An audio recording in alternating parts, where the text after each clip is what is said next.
Hello, dear viewers. It's a great pleasure for me that we meet again, once again, during this international discussion, initiated by volunteers from the Creative Society project. We are here to voice again the truth to you, our dear viewers. And why again? Because on the 7th of May, an unprecedented event, an international forum, Global Crisis, We Are People, We Want to Live, took place. It was streamed on thousands of platforms and simultaneously translated in 100 languages. Difficult truth has been raised, as well as a great solution we can implement together. Today, we as humanity have reached such a level of development when we stand in front of the choice to leave everything as it is in the consumer format of society, which is obviously is a dead end for us, or to make an evolutionary leap and build a world based on truth, humanness, and true values, the world where every person can live in prosperity and with dignity, where life of a human is the highest value. And this world opens for us tremendous opportunities and perspectives. So where every person lives as a human. And today, this choice defines a future for millions of people. And conference, which took place on May 7th, is giving us opportunity to make this choice. And today, we're glad to discuss more with our guests.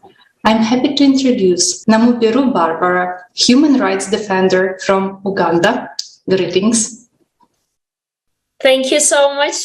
And it's a pleasure to be joining the Creative Society International discussion once again.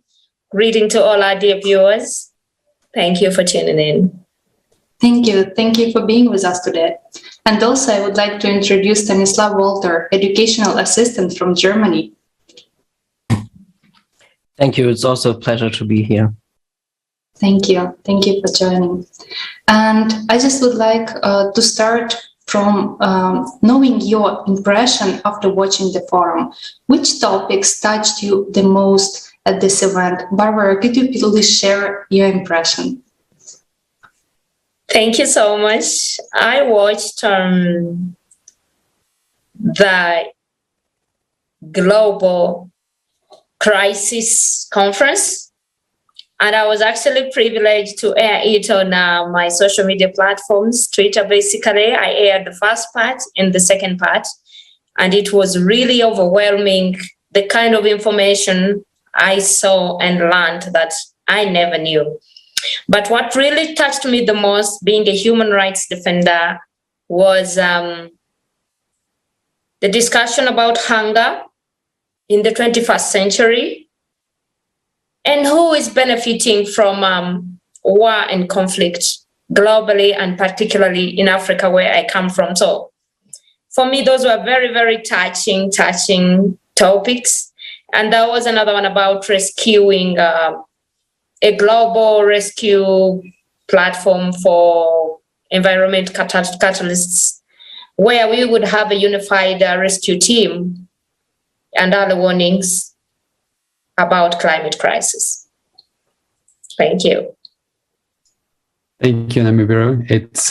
It's indeed a great forum where so much information has been raised, and you say that you've learned something, even though as an activist there is a lot on these topics that you may know, but there was so much information that really everybody can learn from it on the situation in which we are, and even more on the solution that we have in front of us to solve that issues or those issues.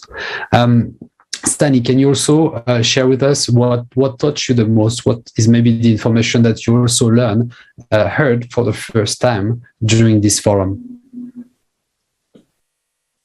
Yes, so for me personally, there were very, very much new information, and which I found the most interesting is all the new technology which we could have in a creative society.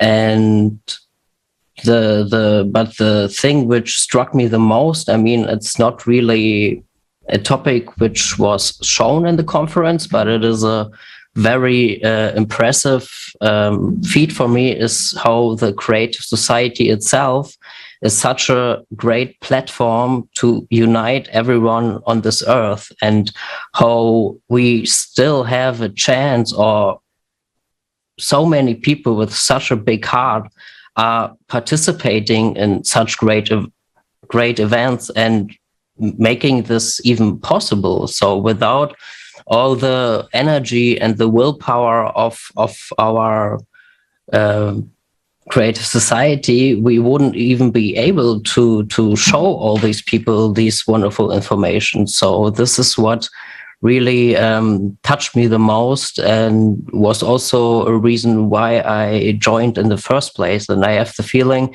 there is like no other comparison to this, and I'm very proud to take part in it. Yeah.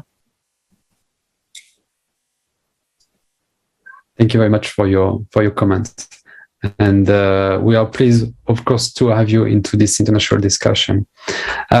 We wanted to start this discussion actually to going back to this forum to see an extract of this forum on a specific topic that we wanted to raise a little bit more in depth into this international discussion.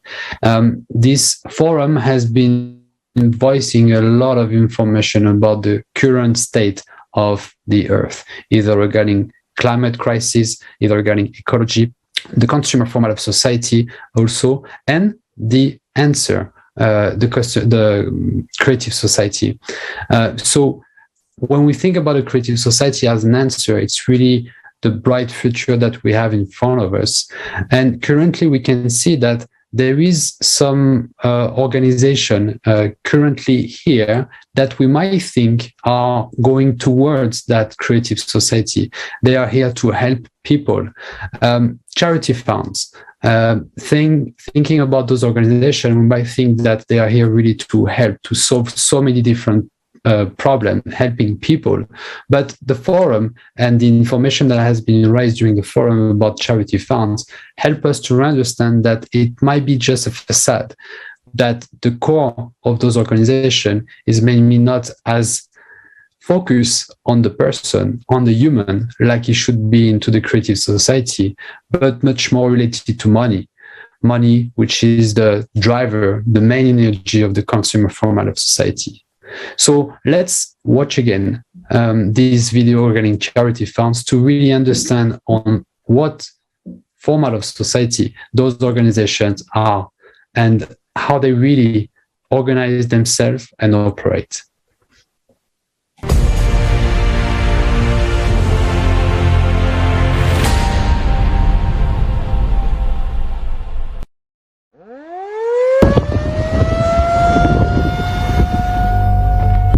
Perhaps you may think it will never happen to you. While those people have been given all the help they needed and they are now safe. And indeed, there is now a huge number of organizations and foundations dedicated to helping people. The largest of them, the United Nations, is positioning itself as the guarantor of peace and security of humankind. For decades, we have been hearing beautiful slogans and promises from high rostrums. If you listen to these loud statements, it may seem that we will solve all our problems. There will be no more poverty, no more hunger, no more wars, and we will all live well. After all, there are over 100 international organizations working under the aegis of the United Nations to solve the world's problems. For every new problem, a new organization is created. Every year, UN member states pay huge contributions to these organizations. In fact, this is money from our pockets. These are the taxes we pay to the state. Between 2010 and 2020, according to official data, the 44 UN organizations alone raised $540.4 billion. contributions to the UN organizations have increased by 58% over 10 years.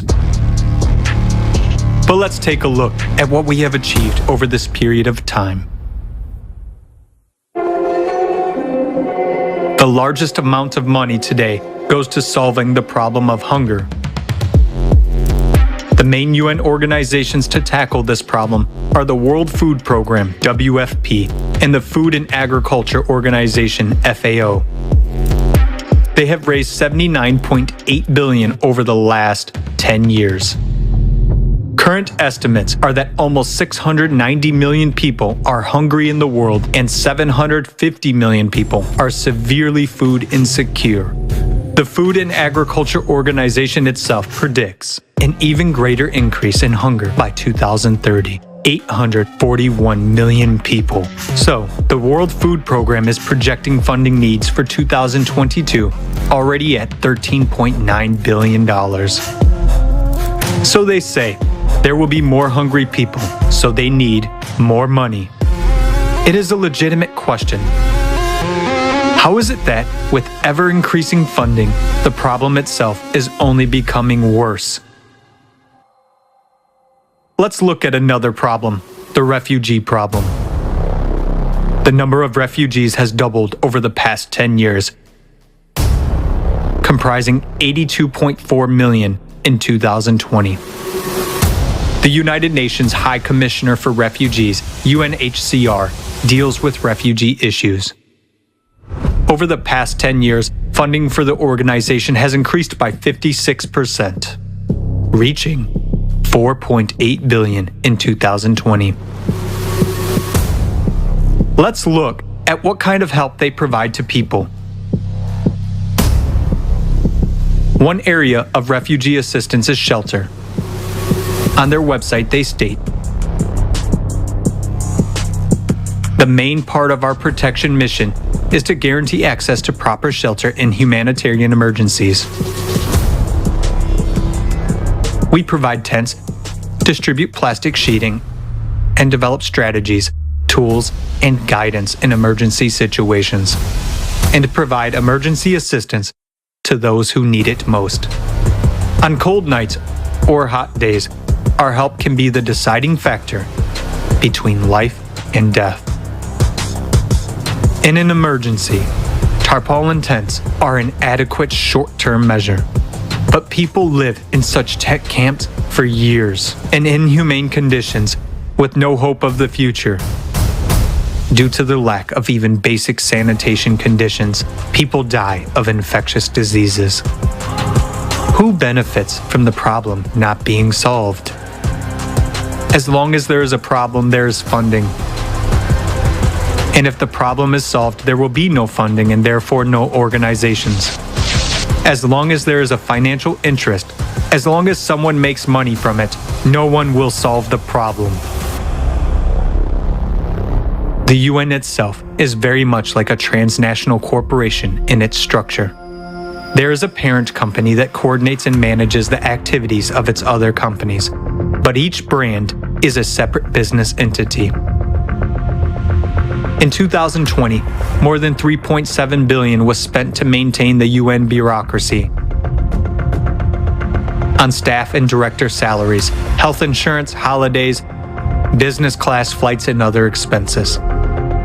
The planned expenditures for the renovation of the Palace of Nations alone in Switzerland, where the UN headquarters is located, is $871 million. With this money, 174,000 houses could be built using 3D printing technology. How many refugee families could benefit from this housing? But alas, building homes for those in need is not a priority for their aid.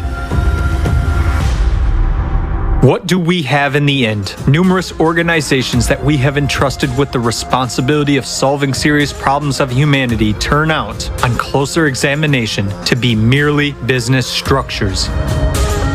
It becomes obvious that there is a direct interest in the growth and aggravation of problems. In other words, it is beneficial for someone that people starve, struggle to survive, and make wars with each other. And that is the cynicism of the consumerist format of society, Creating the illusion of solving a problem without the real goal of eradicating it is a principle of the consumerist format. Under such conditions, it is tantamount to anesthesia for a fatal illness. And even closing or reforming some organizations or firing some individuals will not save the situation, because new ones will come in their place and do the same thing, making money off our lives. Today, because of our tacit support for the consumerist format, we are all on the precipice. The rapid escalation of all crises will soon bring us all, without exception, to the brink of disaster. What kind of help will we get? A piece of tarpaulin for shelter and a couple of bottles of water?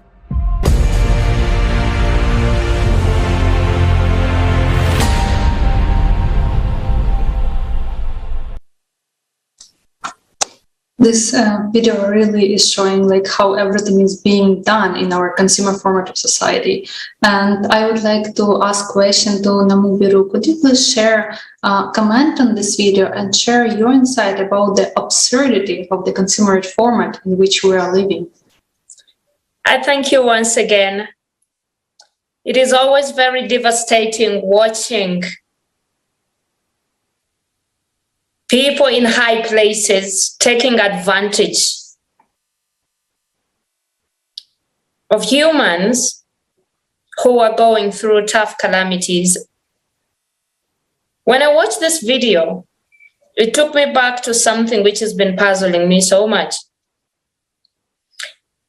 I was watching the video and the funding for this organization is going to go up by 13.9 billion US dollars. Do you know what that means? That is taxpayers' money. That is inflation. But if we cannot even use the technology at hand right now to build these 3D printing houses for refugees, if we cannot stop holding food back, because when you look at malnutrition is becoming an international crisis. After malnutrition, you will get hunger.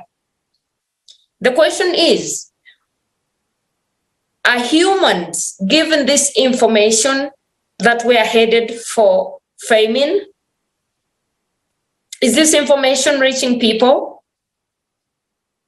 I'm very sure whoever is making this a business so that people can be displaced, food can be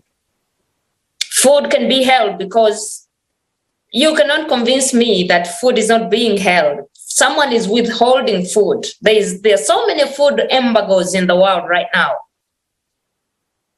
And right now we have 2 to 3 major issues in the world.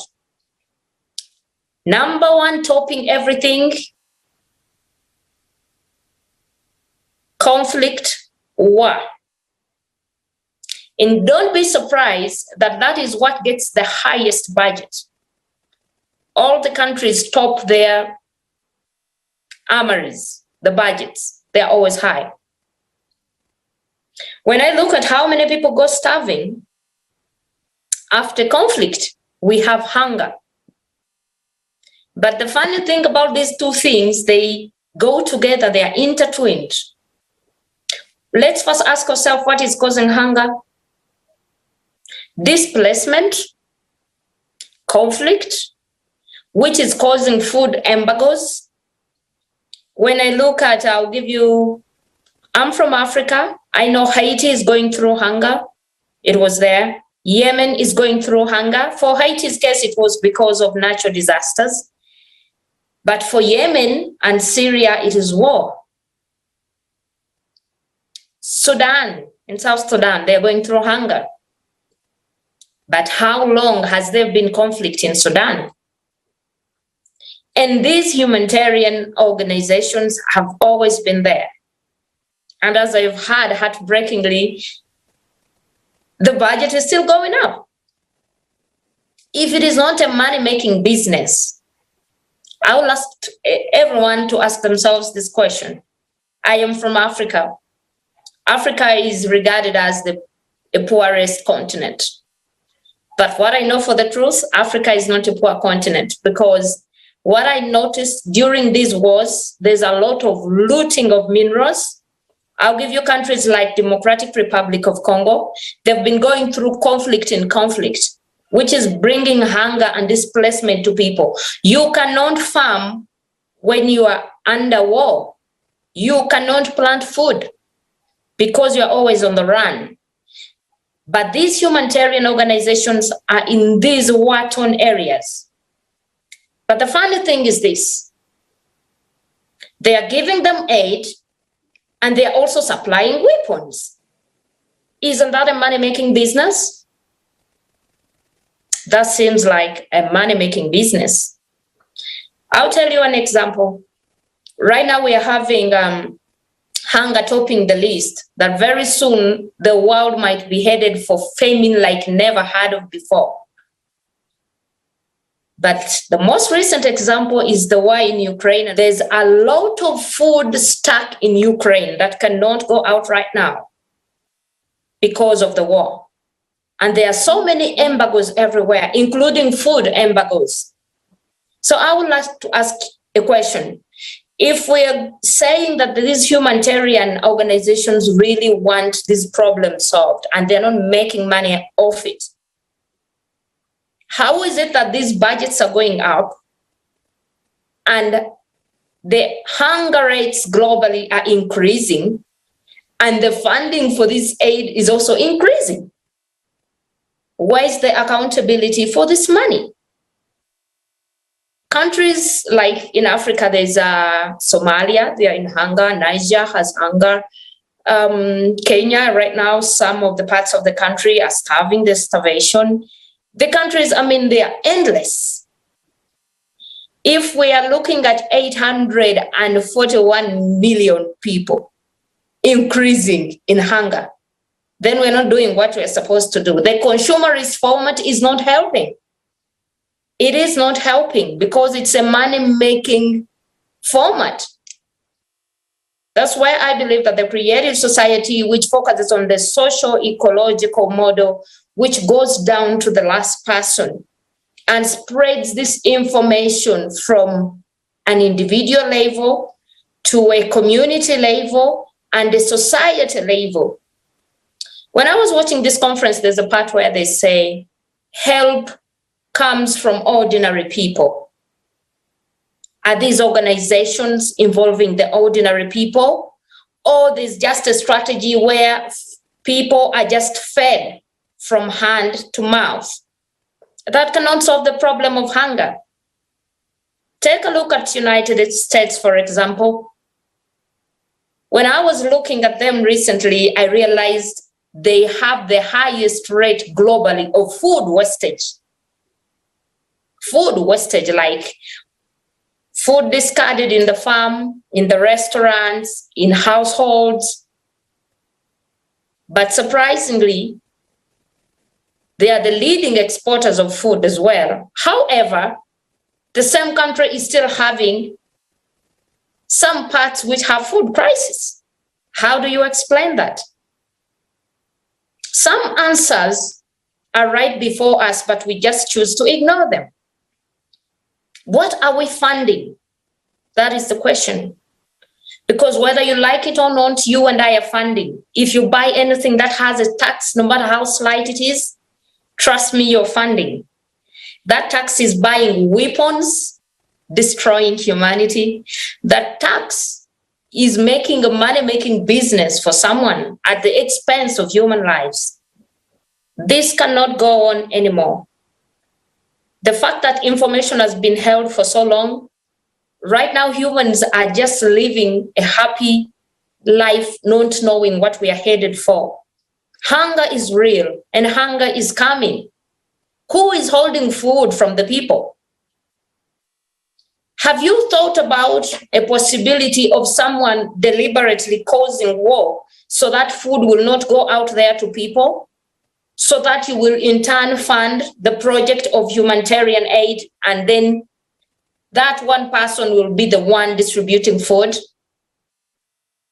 I don't know if you get what I'm saying, but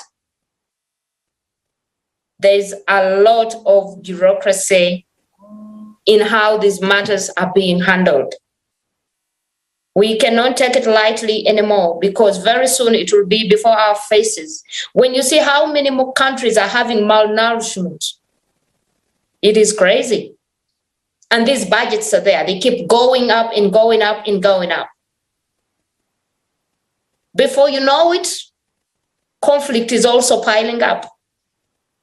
Inflation is also piling up.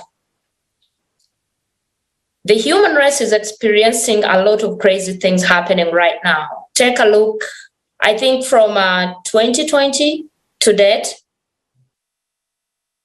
we have been challenged. Ever since the pandemic came, we have found out, I've never seen so much misinformation like I have seen in these 2-3 years. The mask of misinformation fell off. You can agree with me that there's a lot of misinformation out there, which is showing you that we have so many possibilities of saving ourselves if information can go out there to ordinary people, like through the creative society, and we can make this world a better place. But what I'm saying right now is human turning against humans, and the dependency, which is rotational, which is also just causing more problems than good, if you ask me.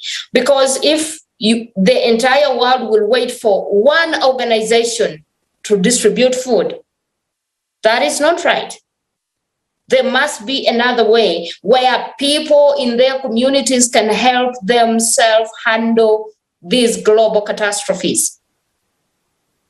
And thanks to the creative society, through the We Are People We Want to Live international conference, this information is coming out and the lies are being exposed. It is my prayer, however, that humans will take this information as serious as possible, because this might be our last chance to save humanity and the human race. I will tell you this. Every one of us has a role to play in saving the planet. If all our money is going into weapons, ask yourself, why do we have a lot of hunger? When you look at most of these countries who are going through hunger, these countries where people are going through hunger, do you know that there's a lot of insecurities? Right now, globally, security is complex. You will agree with me, security is complex. So if there is insecurity everywhere, how do you expect there to be food? It cannot be there.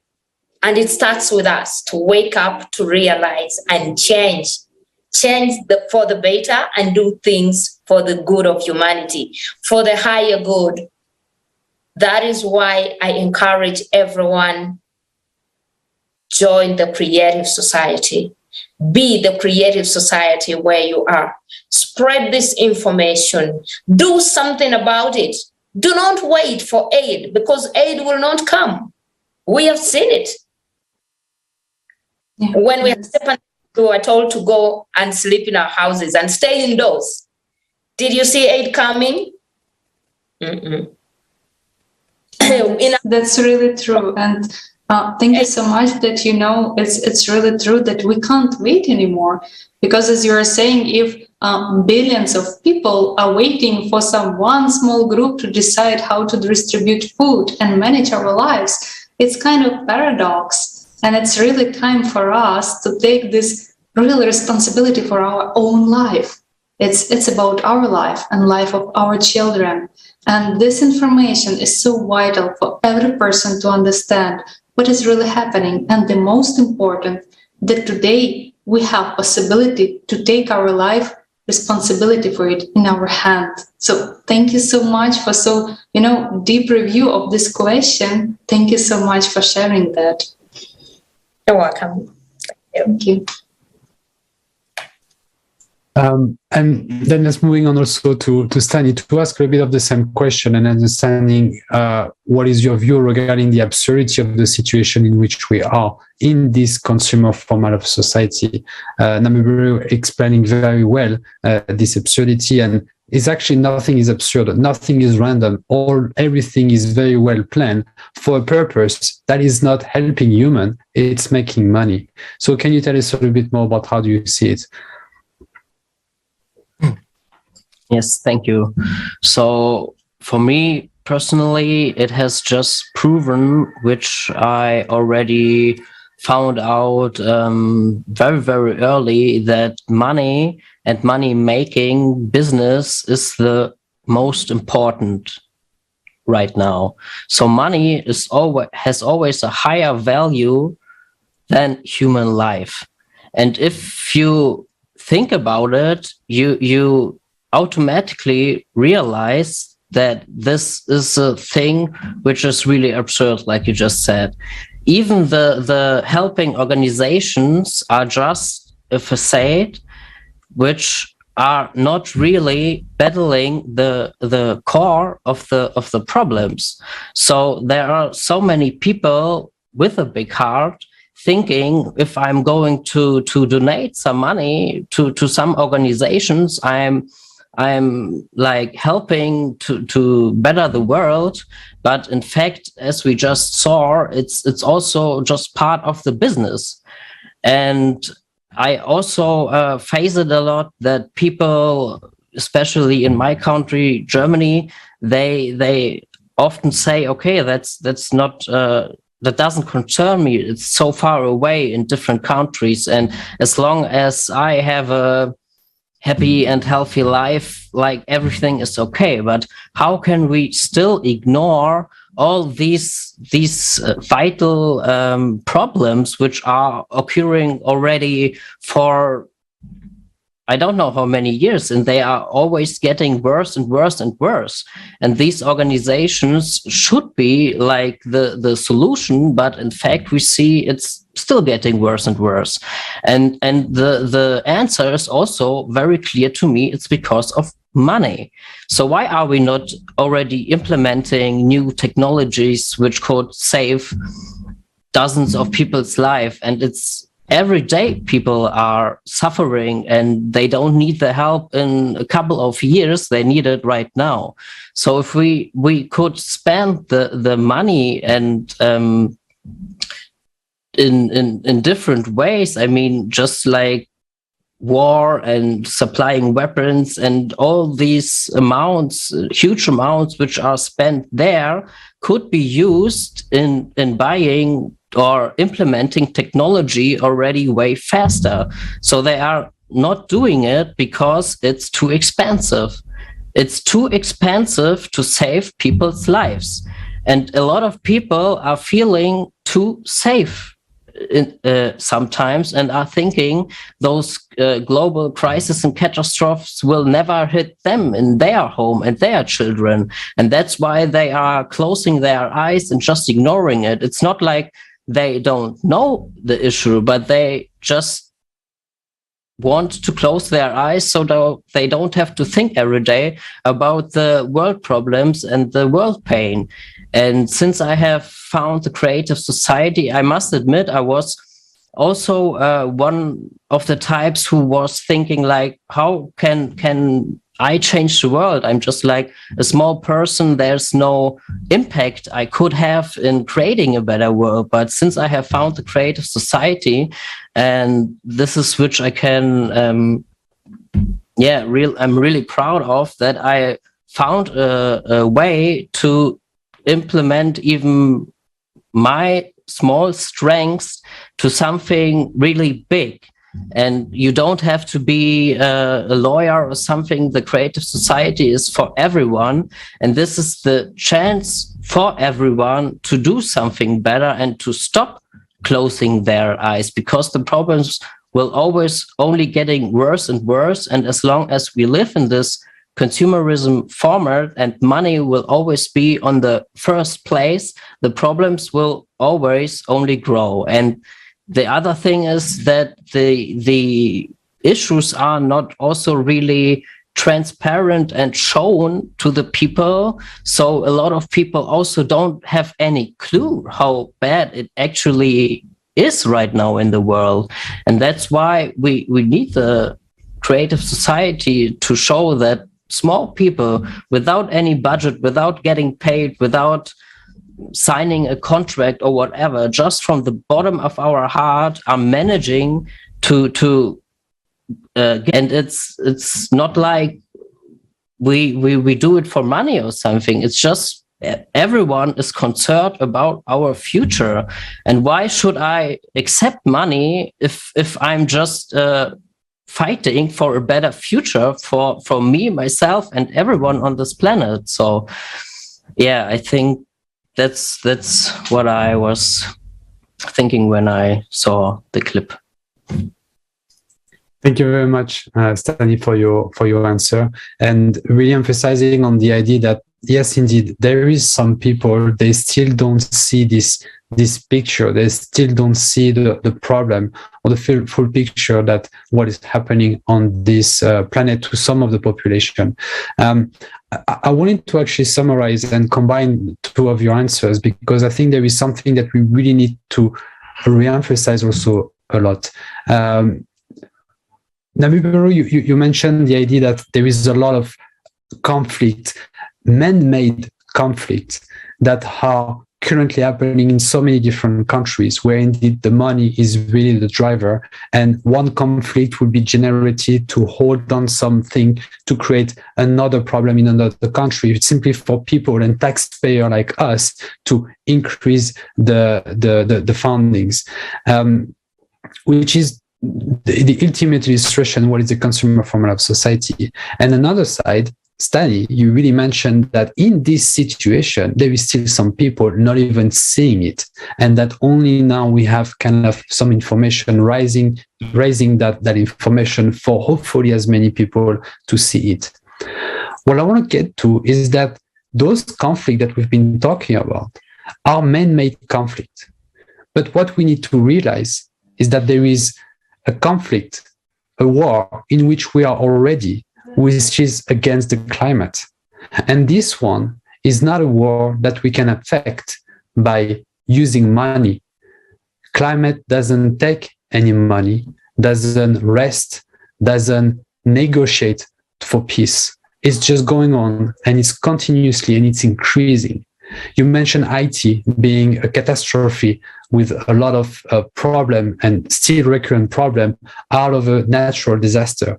Those natural disasters are increasingly happening, but on the side of it, we are continuously doing wars. We are just not understanding that we're in a car and we are facing a wall, but instead of braking, we're actually accelerating towards that wall. That's exactly what's happening to this situation. So I think it's very important what you've mentioned, both of you, this idea of putting the human in first place, and making sure that everybody understands it, so we can all unite and go into the right direction to erase all of man-made conflict out of the earth and take care of the very important conflict that we are already on against the climate. So thank you very much once again for emphasizing those points, because it's very important that it's clear for viewers what is ahead of us and what should we do as of now. That's really true, that today we as humanity are facing climate disasters, and we can find solution only when we unite the whole scientific potential of whole humanity and develop technologies which will help us. But let's also have a look at those technologies which we already have. And as was mentioned today, we have technologies, but unfortunately they're not being used. So let's see what already humanity can implement today if we decide to have a creative society.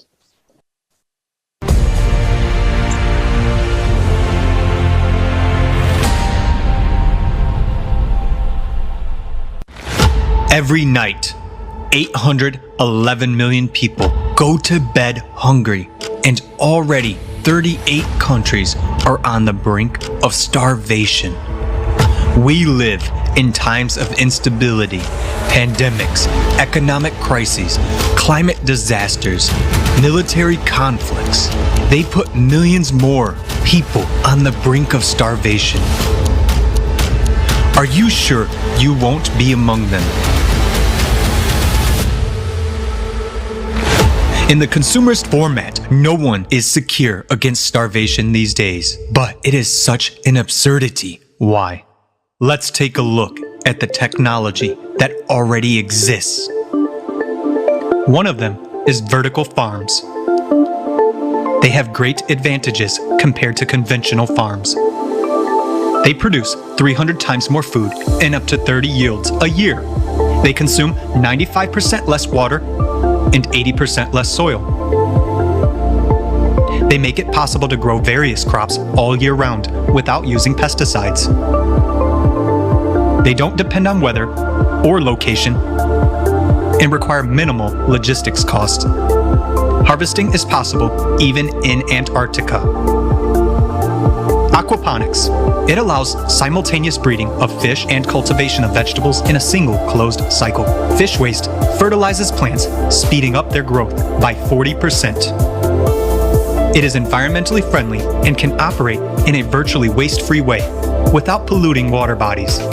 It doesn't involve pesticides and consumes 10 times less water. Yields from 1,000 square meters of land by this method equal to yields from 2 hectares of fields and 20 hectares of ponds. It can be applied in the tropics or an arid desert, and even on the roof of a skyscraper. Humanity has already learned to print food on a 3D printer and to grow fish and chicken meat from cells. Even food made of air is no longer science fiction. A Finnish company is building a factory to produce flour from air and has won the first stage in a competition to provide food for space missions to other planets. We have shown only a few examples of technology, but even they can already resolve the problem of hunger once and for all. Development and introduction of such technologies in the infrastructure of cities will provide people with food everywhere, regardless of crises and disasters. It will make the process of growing food products independent of climate, weather, location, soil fertility, or even logistics. In consumer society, hunger is a prospect for everyone. In the creative society, not a single person in any country of the world will go to bed hungry. It will be up to us, people, to jointly decide which scientific discoveries to implement first, while openness and transparency of information in the creative society will make it possible to ensure reliable control over implementation of our decisions. We really want to live in the creative society. And what about you?